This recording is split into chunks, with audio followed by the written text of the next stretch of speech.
int S011. Maulit-ulit lang ginagawa ko, no? IP add 209.165.90.2. No? Down. Okay. Okay yan. Meron pa ba akong hindi na-configure ito? Yung kulay ano? Kulay dilaw. What is this? G001.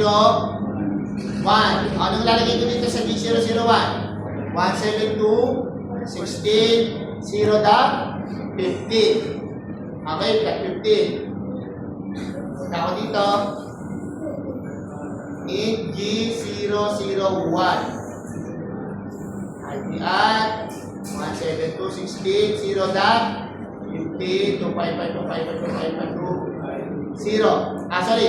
Dalawang 255, dalawang 0. And then, no.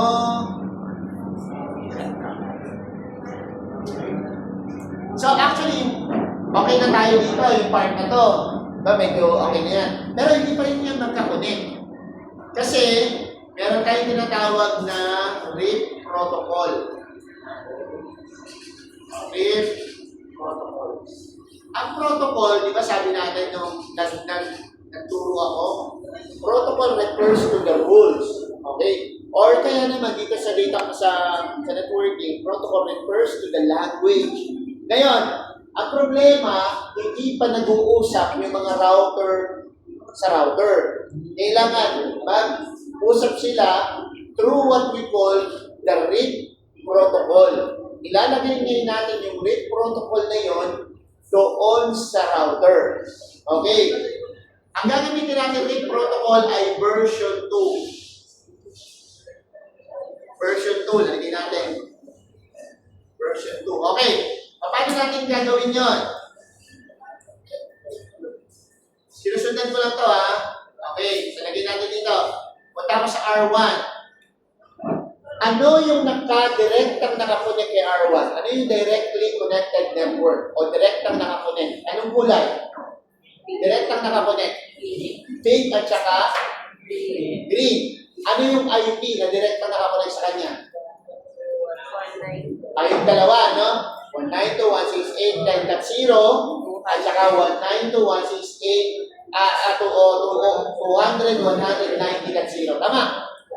Okay. So, tingnan natin kung totoo. Tandaan niya na, pupunta ko dito sa R1. Okay, ang gagawin ko lang, router RIP. Yan, router RIP. Tinayos ko lang yun. Tapos, version 2. Okay. Nakita niyo ba yung kanina, yung pinatandaan ko sa inyong IP? Ano yung pinatandaan ko sa inyong IP? 192.168.10.0. Isa naman, 100. Okay. Ang tawag natin doon, directly connected network. Totoo ba na nakadirect siya nakakonect kay R1? Totoo. Kaya tawag natin doon, directly connected network. Ngayon, meron itong tinatawag na routing table. Ang routing table natin, nakikita natin yung mga nakalagay doon ng ruta o mapa. So, ito na type natin, do show IP route. Do show IP route. Yun yung command. Anong sabi dito? Ito nilegend yan. Di ba sabi nito, C connected? Totoo ba na ito ay nakakonect sa kanya yung C 192.168.10.0 ay connected kay R1? Kaya nandyan siya.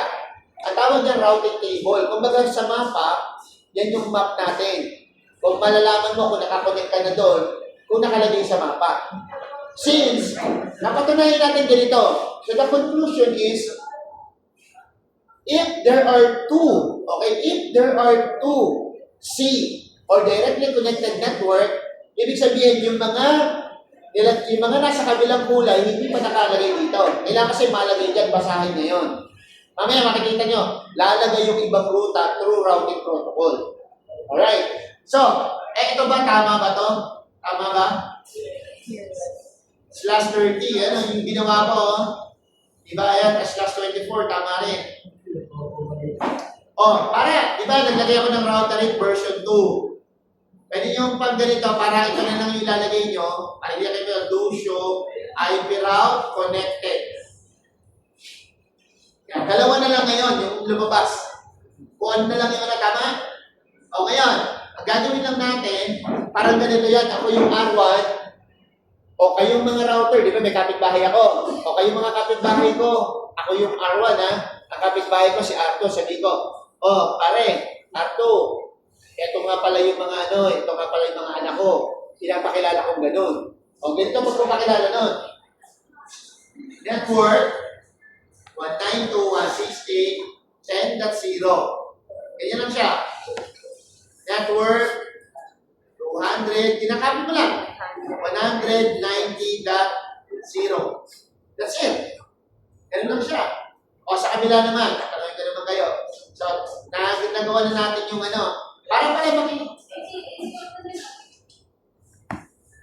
para pala makita natin yung mga na-configure na natin, do show run. Yan, nakita na natin, wala pang pangalan, wala pang hosting. Pero meron na tayong mga na-configure dito, yung mga IP address para ma-check mo lang, double check mo lang kung nagawa mo talaga. Yan. Kasi di ba minsan, baka namali tayo ng entry, ito ginawa natin 3. So pwede natin i-check, baguhin. Pag pala nagkakamali tayo dito, lalagyan lang natin ng no sa umpisa. Di ba ba? IP at 192.168.10.1 10.3 pala yun. Lalagyan mo lang ng no. I-erase na niya yun. Okay? Basta lalagyan mo lang ng no. Dadagdagan mo lang yung command mo. Alright. O, so dito naman. Tama ba? Hindi pa magkakonect itong hindi magkakonect yung si 2 at saka si 3. Hindi magkakonect yan yung yellow at saka si green. Hindi siya magkakonect. Fail, di ba? Yes. Kahit saan yan, puro fail. O, ito naman.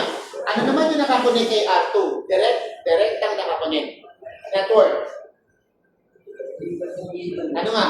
200, 100, 90.0, tsaka ano may isa? 209. So, nakukuha niyo na yung mga yan medyo mabagal ako. So, tingnan natin kung totoo. Kahit naman hindi nyo makita, the do show IP route connected. Yun pa rin yung lumabas, di ba? Yun pa rin. Magra-router rip na tayo. Ulitin ko lang yung ginawa kanina. Router rip, version 2, tapos network, ilalagay ko lang yun, kakapit ko lang, 200, 190.0. Tapos network, 209.165.90.0. Tapos, gano'n lang siya. Gano'n na, pinakilala mo yung anak mo, isa din, pinakilala din yung anak niya. So, dito rin. Ano naman yung Ano naman yung directly nakakonect kay R3? 209.165.90.0 at saka si 172.16.00. Okay, tingnan natin. Ito. Type lang natin, do show IP route connected. Tama yan, lumalabas naman, Tapos, router rip. Paulit-ulit ang ginagawa ko. Router rip, version 2. Tapos, network, kakapit ko lang. 172.16.00. Tapos, network, 209.165.90.0. Okay, that's it. O, tingnan na natin kung magkakakonect na siya ngayon. Di ba kanina, nakita nyo na ang nakalagay lang ditong network, ito lang. Ito sa R1, Di ba ito lang yung nakalagay niya kanina? Ngayon, pagka nag-usap na sila, may makikita na kayong R.